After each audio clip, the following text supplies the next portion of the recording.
Good afternoon, everyone. So today with JC, because I tell you like it is, I have the privilege, the honor to speak to one of my students. When he trained in Orange County, he come to my gym, and in LA he trained with David Way. Recommend people in LA to go with him too. And Lee and I, it's been a long story. He trained with me for a few years now. And this kid, because I call him a kid, was training in my gym, and he came back one day. And actually I want him to explain how everything started, because I remember he was coughing a lot in the gym. And one day he came back. So Lee, first of all, present yourself and tell me what's happened. Okay. Hi, Gene. Thanks for having me. So my name is Lee, and so yeah, I met Coach Gene at his Muay Thai gym in Santa Ana, and yeah, as he mentioned, so one day I started having a cough. I had bronchitis issues, and it just kind of progressed for months and months. It started like November, and then it got worse and worse to the point where I felt like I had asthma attacks.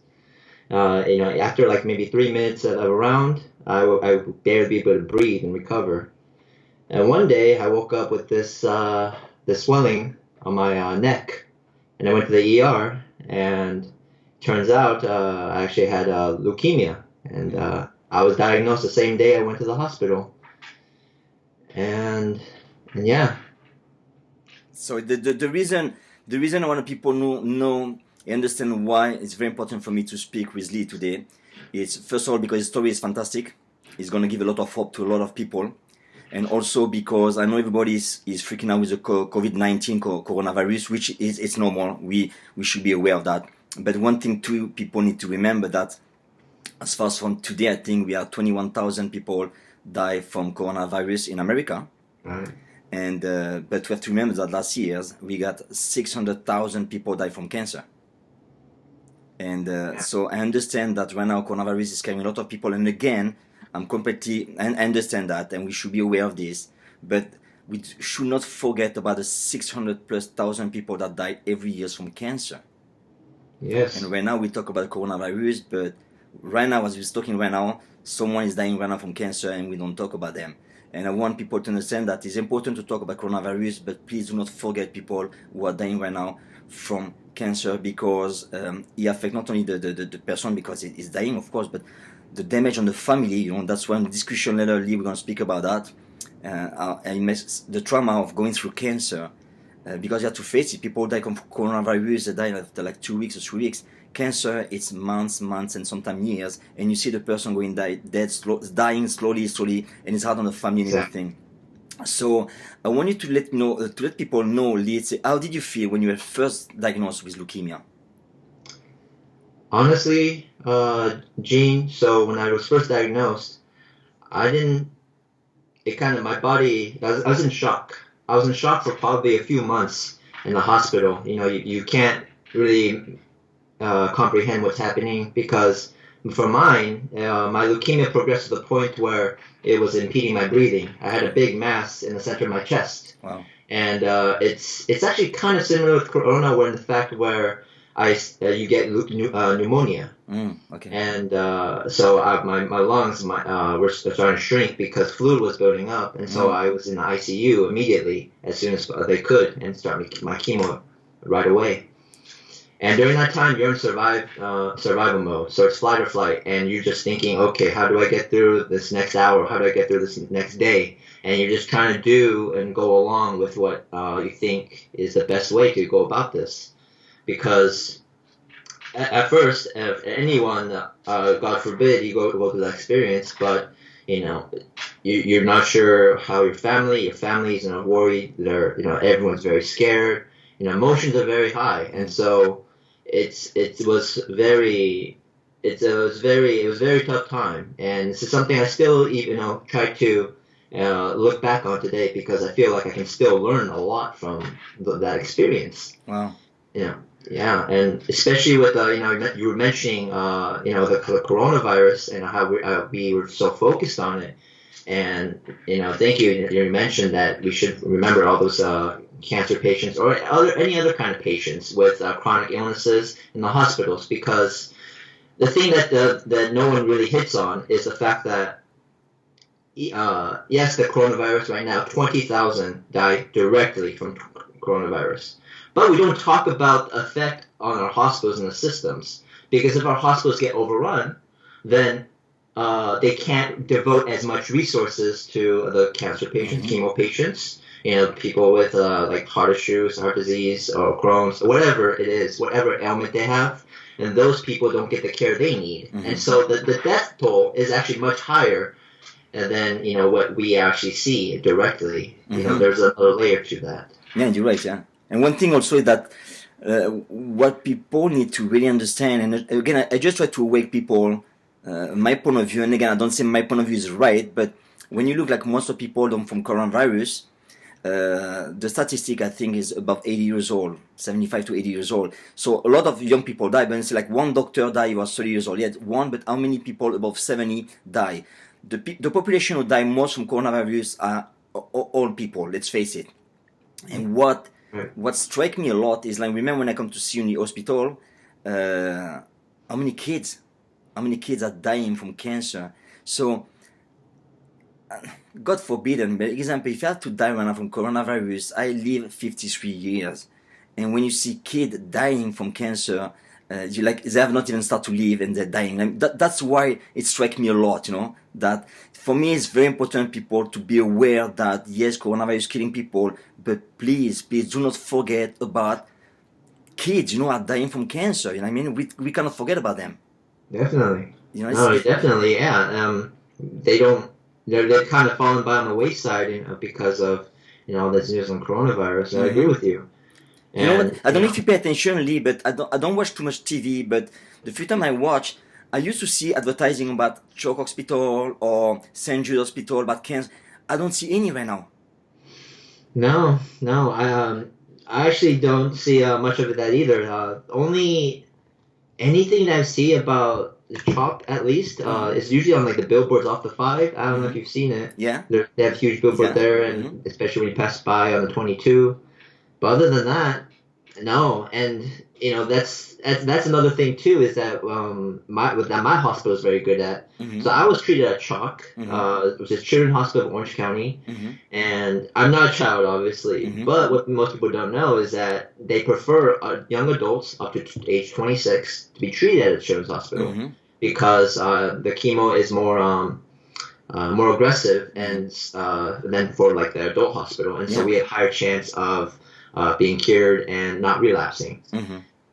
But with that in mind, we focus a lot on the children, right? But my hospital, Chalk, they're very good about focusing also on the young adult population, other populations, because they never get talked about either. In the community. Yeah. Because I remember when I came to see you, I saw a kid there, and it's like really, honestly, it's hard to see. It's really hard to see. It's hard to see all people dying for sure. But when you see a kid, you know what? It's hard to see. I dare anyone just to see a small coffin and they're gonna get it.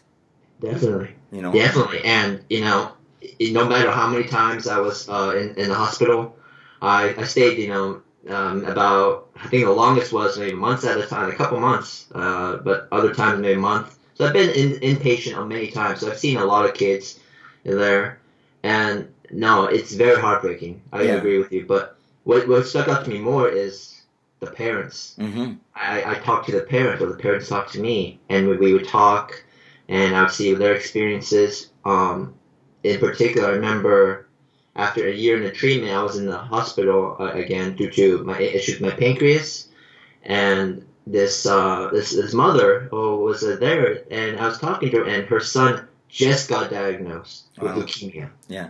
And he was, I think he was like starting, he was at the end of high school. So he was about a few years younger than me.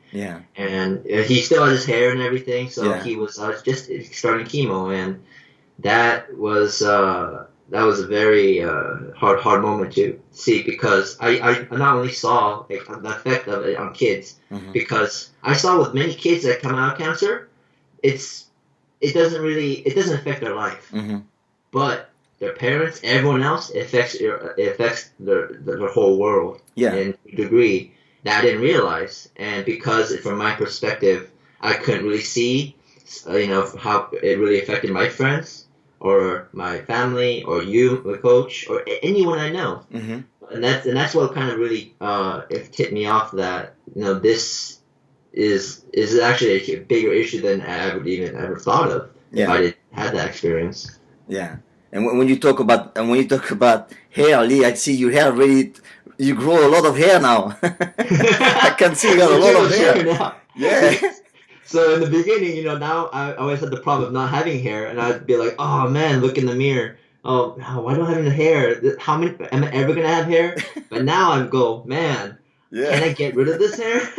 Because I will share when this interview is finished. I will share a video of you training with no hair, and you're gonna see that this is his real hair, And I saw Lee with no hair, and he was a different human being, So Lee, what was your biggest challenge during the cancer treatment?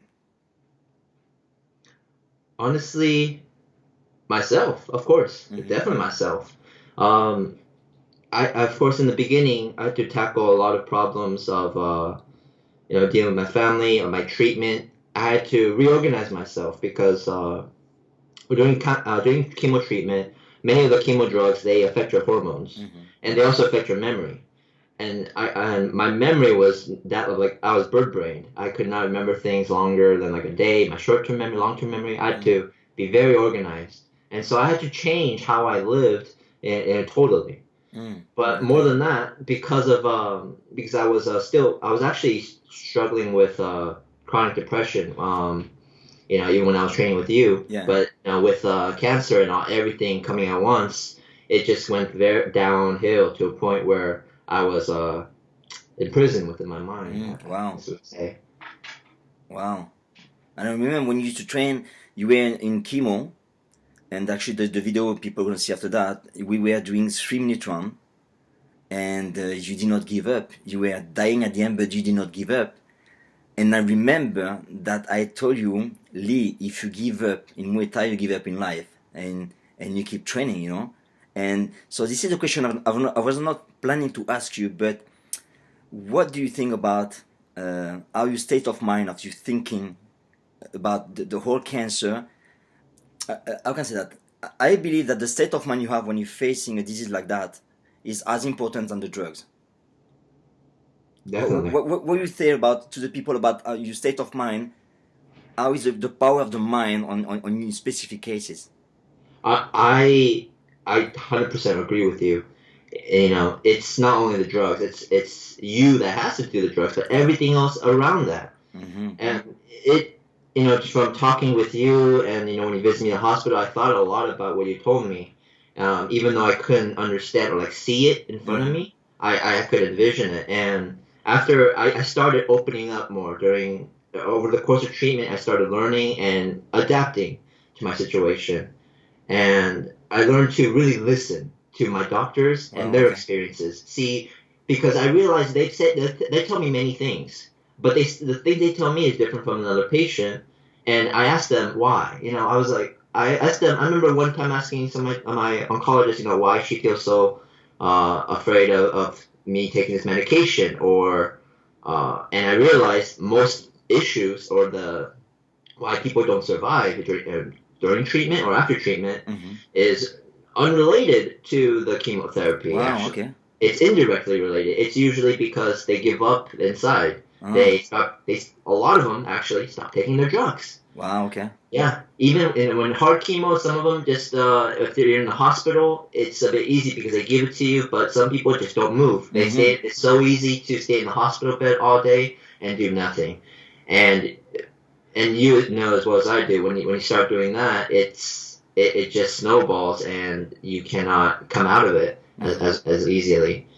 And so, the mindset, it's all about the mindset. I'd say it's 90%, maybe even 99% mindset. Wow. At that point. Really powerful. Because I realized, I asked myself that question too, of what is the difference between me and this person? Why did they not do this? Why did they give up? Why did they not? Why are they not as well off as me in this situation?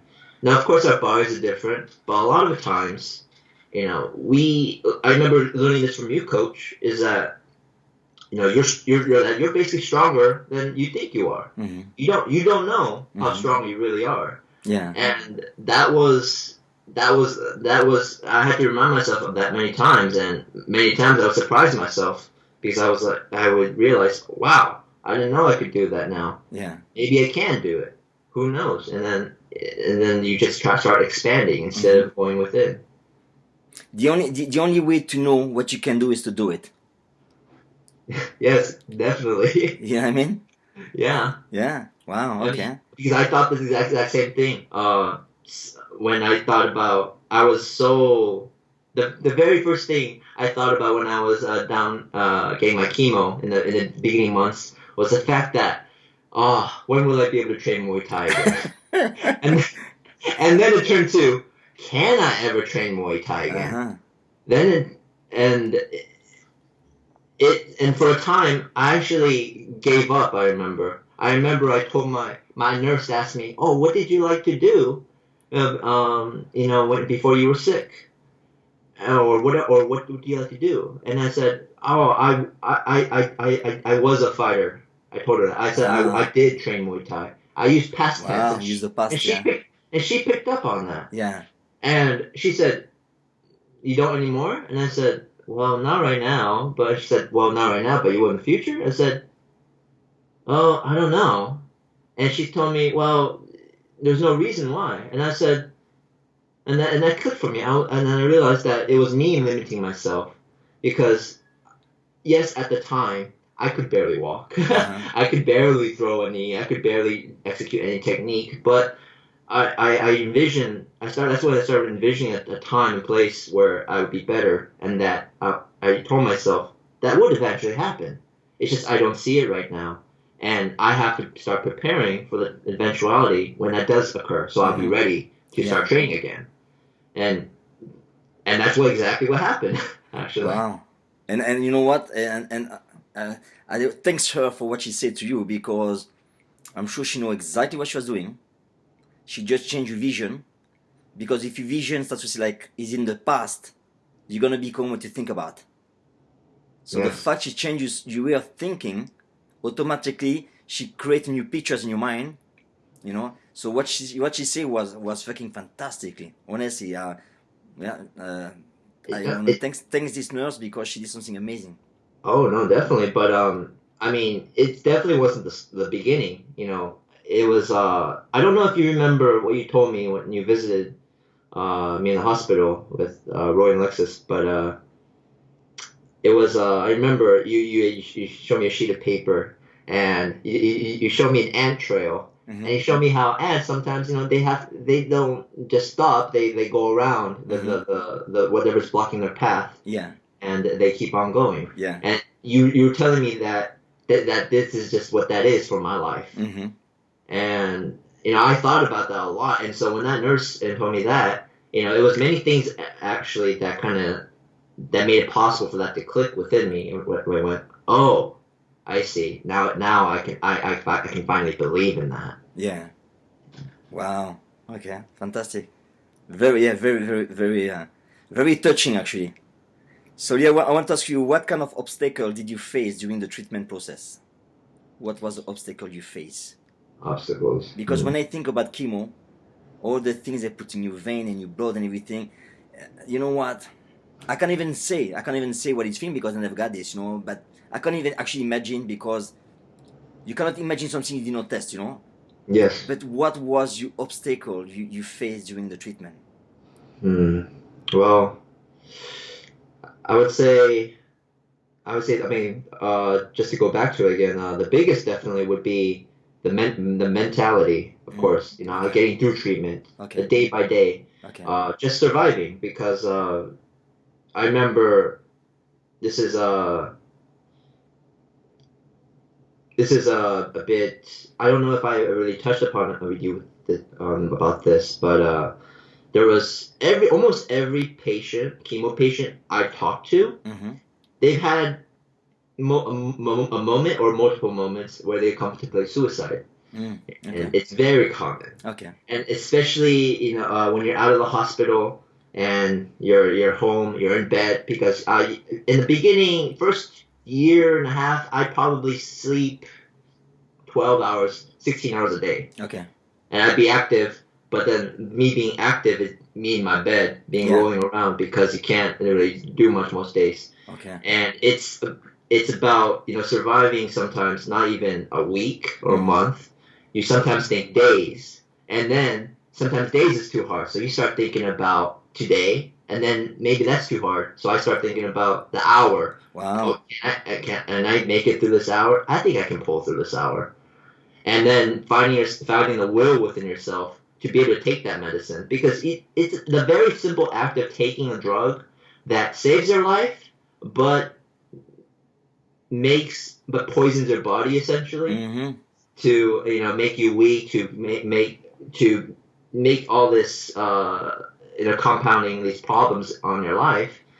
That's very hard, and I think that was the biggest struggle for me, because even just taking your medicine sounds very simple, but just that very simple thing, not a majority, but a good number of patients don't make it because they stop taking the drugs. Yeah. For a reason. Yeah. Wow. Yeah, was it easy to take the medicine?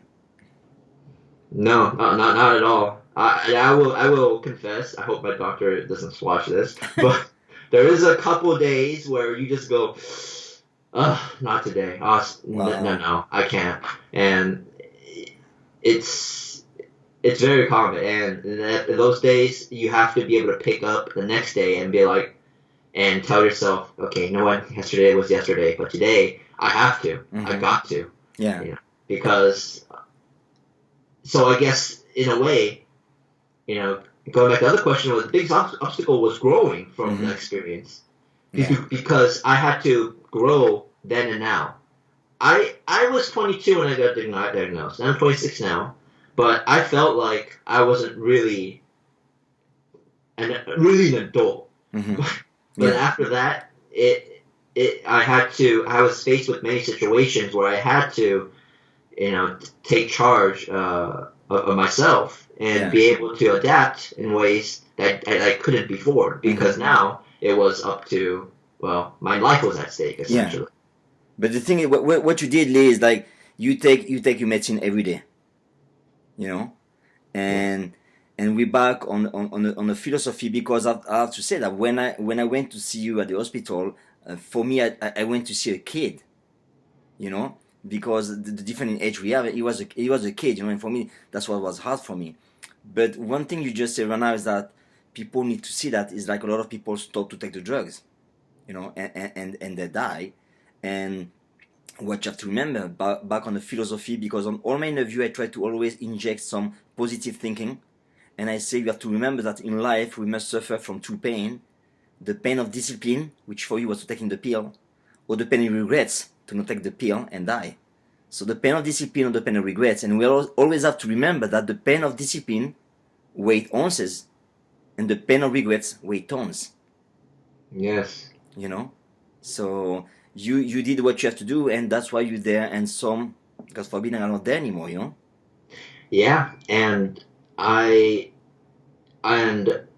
really glad you gave me that mantra, because I use it practically every day of my life. Wow. Especially when one of the very difficult times in my treatment was actually after the chemo was easier. It's because some of the chemo was having effects on my joints, and it gave me a condition on my hip called AVN. And I know to explain to you about for your audience, AVN, vascular necrosis, is a condition where your joints don't get the blood supply they need. For whatever reason, the chemo drug, the steroid, restricts the blood flow. And so what happens for this is my hip, my femur. It eventually starts withering away. First the cartilage starts being worn down, and eventually the head collapses. And mine actually had a full dent in it, and it's excruciating pain. It's daily pain, and that occurred for months. And I remember when I got my surgery, I got a hip replacement. That's what I thought about. Pain of discipline or pain of regret. Because they tell me, if I look online for a person with a hip replacement, generally there's not many athletes. Mm-hmm. Generally, most doctors still don't recommend you to do anything. Some of them just told me, hey, you know what? Stop martial arts altogether. Don't even run. Don't hike. Mm-hmm. Play tennis. Yeah. And I said, okay. and I weighed the options, and I went, you know what? I don't know if I can, but I have to try at least. Yeah. Because I'm like, what other choice do I have? Yeah. My coach Dean tells me I'm either gonna go through the pain of discipline or I'm just gonna regret it. Mm-hmm. And I've had too much regret. I don't want to live with that. Wow. I refuse to. Wow. And it pay off. Now Yes. you enjoy the discipline. Yes, enjoy it very much. Yeah. Now, what thing did you do to distract yourself from the treatment? Is there something you do like to escape from the treatment? Sometimes it'll give you some kind of pleasure outside when you do that, or read that, or watch this, give you like you don't think of the cancer. Oh man. Well, it's honestly I was not coping that well. Mm-hmm. So my distractions were all about shutting down my brain. Okay. So it was like a lot of just Netflix or music actually. Really? Because what I found is in the beginning of treatment actually, I guess my whole mind had a shift because I couldn't enjoy the things I enjoyed usually. Muay Thai was a big joy for me, but I couldn't do that, so I went towards music. But I realized for some reason I did not like listening to music. Wow. Okay.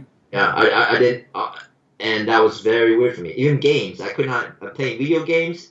You don't have much. You don't have much energy, so even sitting down like this took a lot of energy. Wow. And so there's only very few things you can do while lying down on a bed or when you're resting. Mm-hmm. So I took a very keen interest on actually just listening to other people. I started listening to podcasts and interviews. Okay. I started looking for inspiration, motivation of others that went through something similar I did or went through a great struggle and they came out.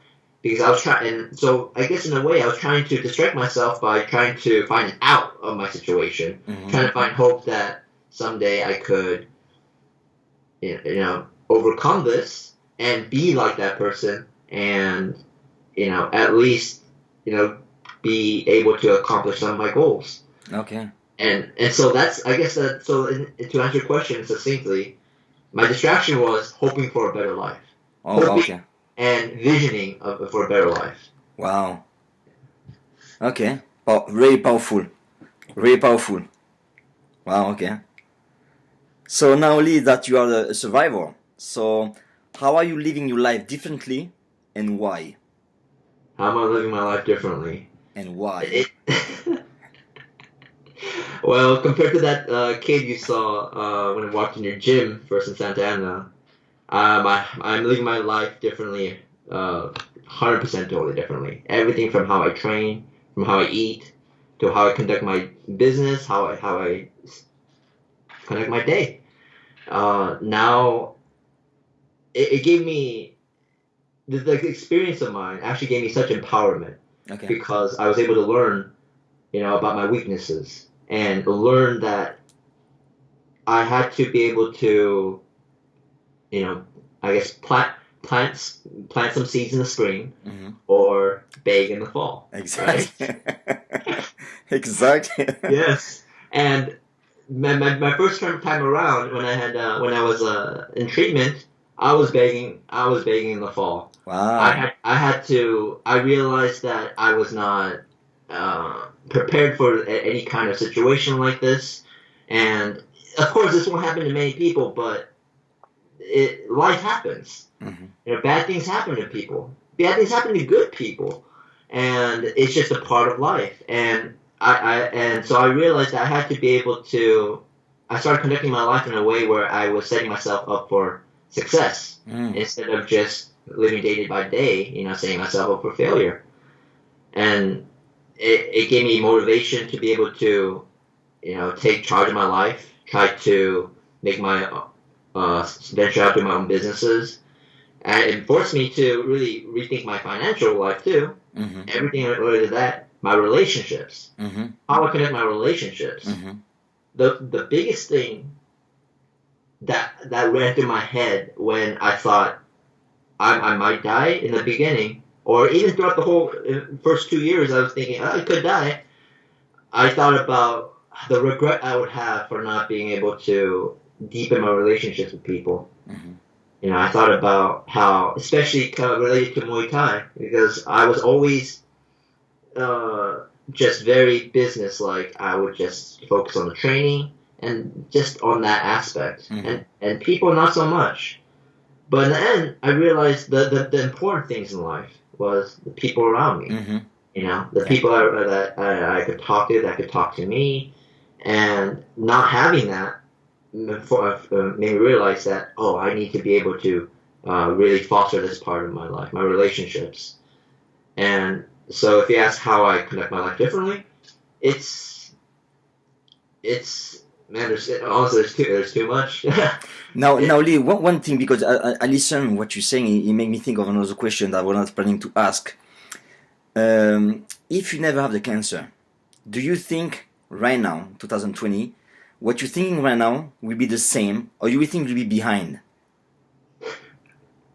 I would not be in the same league at all. So do you think the Lee right now is better than the Lee it will be if you never have cancer? Definitely, 100%. So, may I say, and this is maybe harsh, but may I say that having cancer was a worth thing for you, but in the same way, having cancer changed your life? Yes, no, 100%. So it was a blessing in disguise. Yes, it was. In a way, it is a blessing in disguise. Okay. It's a very good disguise too. Okay, yeah. Because I'm really happy, because now what we're doing not only is this interview, but we also brainstorm, and I'm very happy because what people need to get it is a lot of time behind something so negative, a lot of time something positive gonna show up. No, definitely. It's all about what you make of the situation. Because it's no matter what, I was gonna have cancer and I'm gonna have to deal with it. I even joke with my family jokes too about it, how even the best thing that could have happened to my family is me getting cancer. Wow. Yeah, if the best thing that happened to me, honestly, it is the worst and best thing, because if I do not, I can't imagine me not being the person I am today without this kind of experience, without this kind of tribulation. Wow. Yes, I will have to deal with the long-term after effects. I'm dealing with maybe a second hip replacement and all these health issues, but at the same time, I think about the cost, and I go to myself, okay, that's the cost I pay. That's the cost of living another life, a second chance, is to have these ailments. But what is it really worth? That's what I ask myself, and I want it to be worth so much more. I have to make it worth it. I have to make it worth it, because why else would I? Why did I go through that if I'm not going to live a good life? Yeah. There's no point. Because right now, Lee, what's happening right now, you understand the value. And it's exactly what you said before. The cost was this. But the cost, there is two things in life. You got the cost and the value. Example, the cost of the book is $10. The value of the book inside is worth like life. Like I read some books that changed my life and the cost was this, but the value was much more. And it's exactly what you say right now, the cost and the value. Exactly. It's very much different. And I will probably never know or tangibly how much value I'm going to be able to get from this experience, because it's going to stay with me my whole life. Yeah. I'll make sure it stays with me my whole life. And because I learned so much from that experience even today, because in a way I'm still going through it. And now when I talk to other people about it, I realize that there's much more value, because it's not value for me, it's actually valuable to other people too. Yep. Which actually go back to my next question about the value. What 3 things will you tell a person who just learned they got cancer? 3 things you will give them and they learn they got cancer. Let's say someone like your own age. My own age, man. What would you tell them? 3 things. First thing I would tell them is whoever you trust, whoever you love, keep talking to them. Reach out to them. Okay. Your support, I could not be here where I am today without the amount of support I've had, and I can't even explain to you the amount of, like, not even just my family, my friends, my acquaintances, and my coaches, my mentors, you, my nurses, doctors. It took maybe hundreds of people, I don't know, but they all had a part in helping me, get through this. And so what I say to them is, if anyone wants to help you, you take it. You just, try to reach out to your support system, because you're going to need them more than ever. And this experience will teach you who you can rely on and who you cannot. So many people will leave your life, especially depending on what age you are. Especially what I see with the high schoolers or younger adults. Even when I was 22, I lost a good amount of friends because they just go on the wayside. They cannot handle it. And, so I tell them you gotta be prepared. But also, another thing I tell them is, just be kind to yourself. You're gonna get through this. You just gotta be calm, and you have to be kind to yourself, because right now, self-love is something that, people talk about a lot nowadays, but especially during a big trial like that, it's more important than ever, because you will find yourself just hanging out with your demons, and that's why I think it's the most important to really take care of your mental health, especially at that time. But that's why I say, just remember your self-love, because during the beginning, you will not be able to make heads or tails or be able to think about that. But eventually, it'll start coming to you. Wow. Third thing I'd say, honestly, is this is more of advice. You are your biggest advocate. You are your biggest advocate. That is the most important thing for any kind of patient, especially cancer patients, because what you get out of your treatment is totally up to you. You have the final say on everything, right? Your doctors are pretty much your advisors. They don't do anything without your permission. Like if all the whole 3.5 years of my treatment, I just sat back, let people do what they want, I would have not come out as good, because when you have no autonomy, you start losing that parts of yourself that make you a human being, an independent human being, and it's very important for your health and your treatment, because only you know what's really good for you. Because you'll be tossed into many situations where maybe you have a choice to make, and those choices are totally up to you. But it's up to you to find those right advisors, those right people in your life to help educate you, and so you can make the best decision possible. And so I say, take charge of your treatment. Know what's going on, because the moment you start putting the blinders on and start tuning everything out is the moment you start really dying. Wow. Okay. Yeah. Wow. Okay. I got 2 more questions. So now that you're a survivor, what will you do differently when going through diagnosis and treatment? So if I had a diagnosis and treatment again, what would I do differently? Yeah. Oh, I do everything differently. I would do everything differently, from how I spend my time when not on chemo. When I'm just resting at home.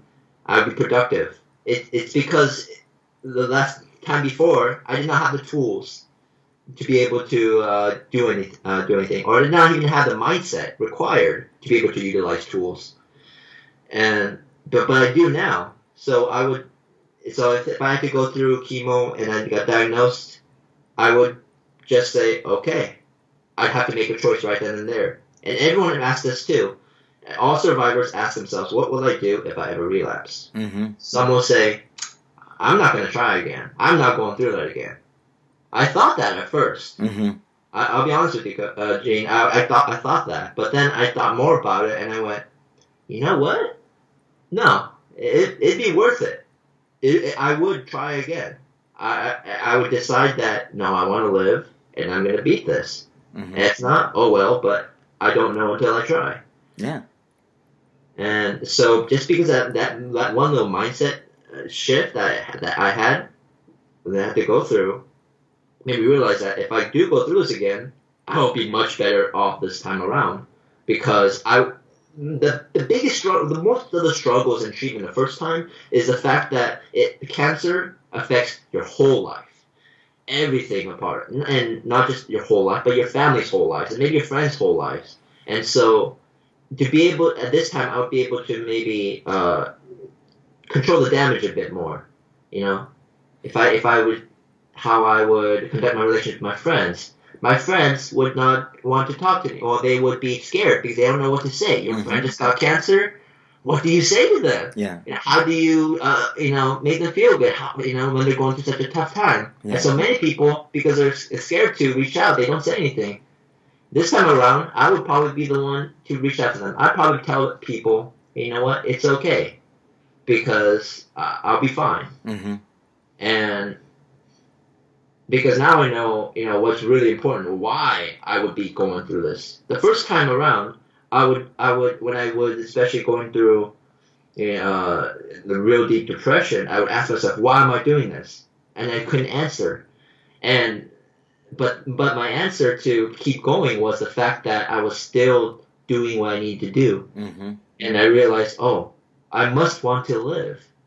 I don't know why exactly, but I must want to for some reason. And I was determined to go on the other side and find out why. And I wouldn't say I totally found the reason why right now.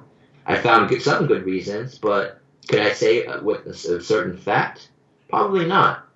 But that fact alone would probably make me want to get that experience, just so for the possibility of gaining something else of value. Yeah. Because I didn't know the first time around if I would get anything good. Yeah. But then when I saw that I must,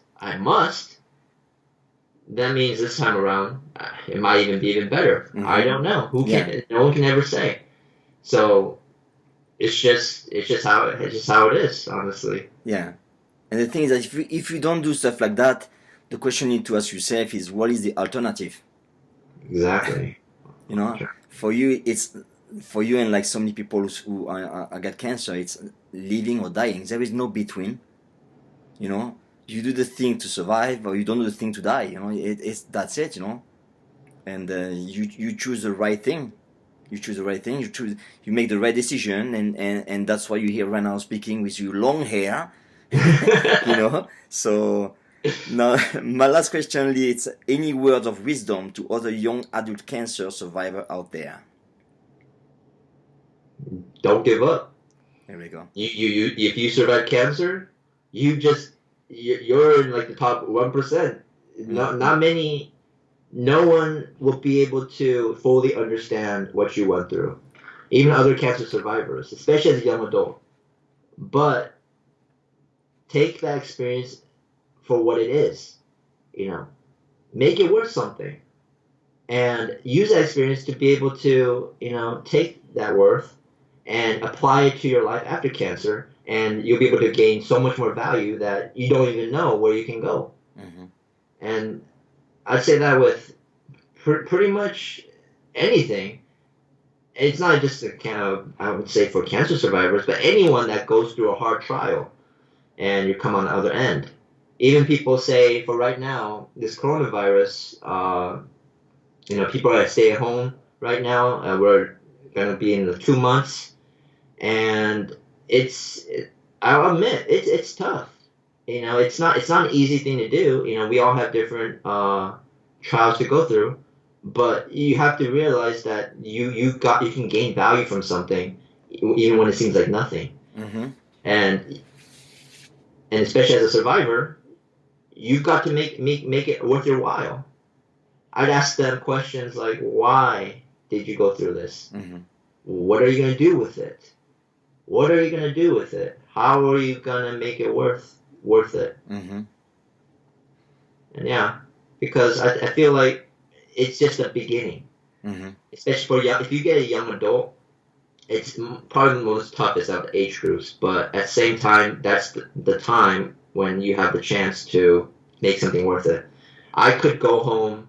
I could just be within myself.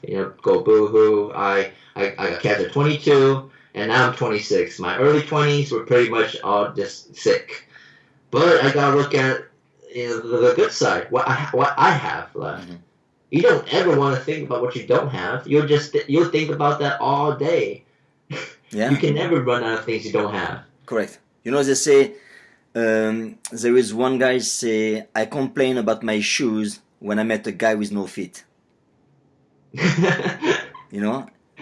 It's not what you don't have, it's what you have that you have to take care of this, what you have, Exactly. And now thanks God and thanks everything that you have health, and you still got friends, you still got people around you, you still got your family, and this is the only thing that matter, and you're home right now, and like when people are at home right now, they're stuck because we cannot go out. People are driving crazy to stay home, but I told them, you are in a safe place.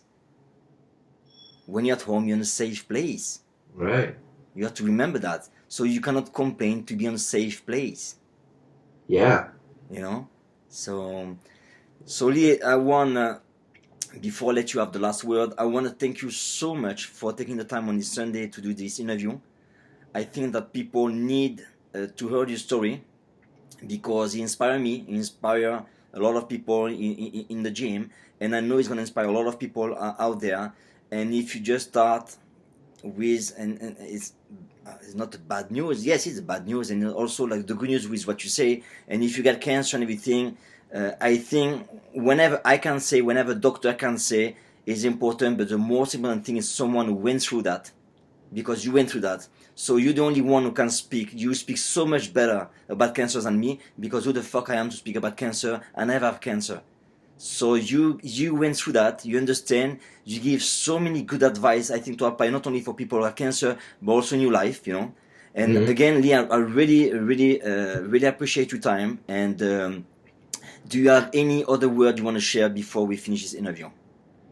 Well, first off, I just want to say thank you, Gene, for having this interview with me, because this is, I feel like, the stepping stone, for me to really put out there my experience. Is I have to realize that, yes, what you say, sometimes it's hard for me to comprehend the fact that I inspire you, because I look up to you. But at the same time, I realize many people can maybe glean any kind of positive energy or positive thinking from this. Then I have to take this and have to make it worth something even more, get more value out of it. And then for last words, I say, hey, you know what? For people doing the stay-at-home order, you are saving lives. Because think about those people that are immunocompromised, people that are elderly, people that are not as strong as you. The purpose of strength is so you can help those that don't have the strength. Mm-hmm. And if you're healthy, you got to do your part. It's hard right now, but like you said, you can do things where you're safe at home. You're safe, and it's not like you can still go outside. You can be active. You can go on walks. So you just have to make sure you're taking care of yourself mentally, because a lot of those right now that cannot take care of themselves well, they need help. Mm-hmm. So if you know someone that is going through a tough time, or maybe you haven't talked to them in a while, just reach out. You never know what someone's going through, and just that little thing can mean the world to them. You don't know the effect or value that it could have on other people. Yeah, because the thing is that when people got an immune system like really bad, or got cancer and everything, you cannot see that on their face, And I remember you, when you were so weak, even like a little flu could kill you. Yes. You know, and that's why you have to protect yourself and stay home, because any little thing of someone who's really sick can kill them. Oh, yes, definitely. It's literally, my doctor would say, someone coughs in the other room, I could get that cold in here because you just need a few virus cells to make it all happen, and that's what's happening now. And so we're going through something kind of similar to, cancer patients would go through in quarantine because we have to protect ourselves, but mostly we have to protect other people too. Yeah, yeah. So to finish that, I want to also let people know that if you can somewhere somehow help any cancer like society, hospital, please do it, because they need more help now than ever before. I give my blood every 3 months I give my blood, because I think people need blood. We have blood, and if you can give it, give it. And again, coronavirus is important, and I know it changed life, but cancer kills 600,000+ people every single year, and the number is raising every single year. So we have to remember that, okay? And so he was Lee Park, 26 years old, cancer survivors that kick ass and fight in Muay Thai now, and I can't wait to see in the gym again, Lee. And so it was today with JC, because I tell you like it is. If you like this video, please share it, because I think a lot of people, it's not too much to advertise for my channel, it's not about that. I think this video is more important than all my videos are going to do. Are important, but this one is very important because it touched one factor, it's life. That's why it's so important for me, and I really want this video, this specific video, to be shared, because I want people to see Lee, like hear him. I want them to feel exactly what it is to have a cancer, to be recovering from cancer, and to be healthy right now. And Lee, again, thank you so much for your time. I really appreciate it, and I will see you soon in the gym as soon as this is finished, and let's go to kick some ass. Oh, yes. Thank you for having me, Gene. Do you mind if I just do a little plug in for big time.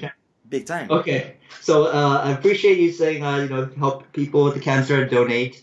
And in particular, if you can donate to the Leukemia and Lymphoma Society, they in charge of all blood cancers, of nonprofit. Most of the funds go towards research. It's a good foundation. And I will share some link below. As soon as we finish.